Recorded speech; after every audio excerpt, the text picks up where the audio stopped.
Aujourd'hui, c'est mon premier jour de chantier. J'ai récupéré mon équipement et là, je vais sur le terrain. J'étais un peu stressé, mais Thierry, le chef de chantier, était là pour que tout se passe bien. Bon Robin, tu vois, sur un chantier, il y a plein de choses à faire, mais attention, c'est aussi très dangereux. Donc il faut que tu apprennes en priorité, c'est travailler en sécurité.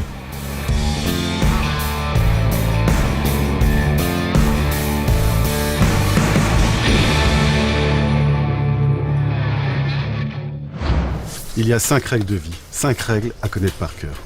Première règle, la vigilance partagée. Sécuriser un chantier, c'est un travail d'équipe. On doit constamment veiller les uns sur les autres. Tiens, par exemple, qu'est-ce qui ne va pas avec cette pelle? C'est dangereux. Quelqu'un pourrait tomber et se blesser. C'est bien Robin, même si c'est pas ta pelle, tu la ramasses, on est tous responsables. Vigilance partagée. J'ai compris. Bien. Deuxième règle, c'est la notion de risque imminent. C'est simple, si tu es face à une situation qui te semble dangereuse, t'hésites pas, t'arrêtes tout. Tiens, imagine. T'es sur le chantier et tu vois un engin qui fait une manœuvre dangereuse. Hey, stop! Stop!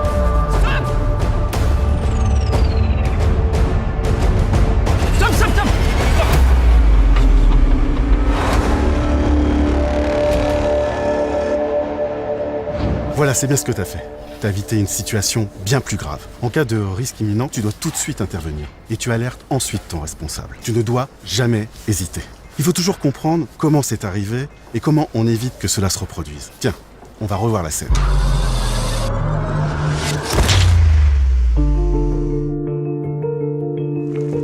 Tu ne remarques rien ? Le téléphone. C'est la troisième règle. Tu n'utilises jamais ton téléphone portable en dehors des zones sécurisées. Sur un chantier, tu dois toujours être concentré. Mais ce n'est pas tout. Tu ne remarques rien d'autre. Non. Le son écoute. Ah mais y a pas un klaxon de recul sur ce genre de véhicule? Exactement. Il y a beaucoup de dispositifs de sécurité sur nos équipements. Et le klaxon de recul en fait partie. Ils sont là pour nous protéger. Donc il ne faut jamais les modifier, ni les désactiver, ni les chanter. C'est la quatrième règle. Oui d'accord, mais pourquoi je désactiverais volontairement une alarme de recul? C'est un peu stupide. Tu sais, parfois ça part d'une bonne intention. L'autre jour, j'ai un gars qui avait coupé son klaxon de recul pour éviter de gêner le voisinage. C'était totalement imprudent. Allez, viens, on va se boire un café. Tiens. La cinquième règle de vie. Tu ne dois jamais venir sur un chantier en ayant bu ou consommé de la drogue. Je vais te raconter quelque chose. J'ai un gars, 15 ans de métier. Et ce matin-là, il avait bu. Au moment de décharger la canalisation, il avait mal accroché les lingues. Quand on a levé la charge, les lingues a lâché et la canalisation est tombée sur ses jambes. 6 mois d'arrêt. Il a eu de la chance, hein. Ça aurait pu être bien pire. C'est pour ça qu'il est important que tu connaisses ces 5 règles de vie. Être pro sur un chantier, c'est travailler en toute sécurité. Ce qui compte le plus, c'est nos vies. Si t'as compris ça, t'as tout compris.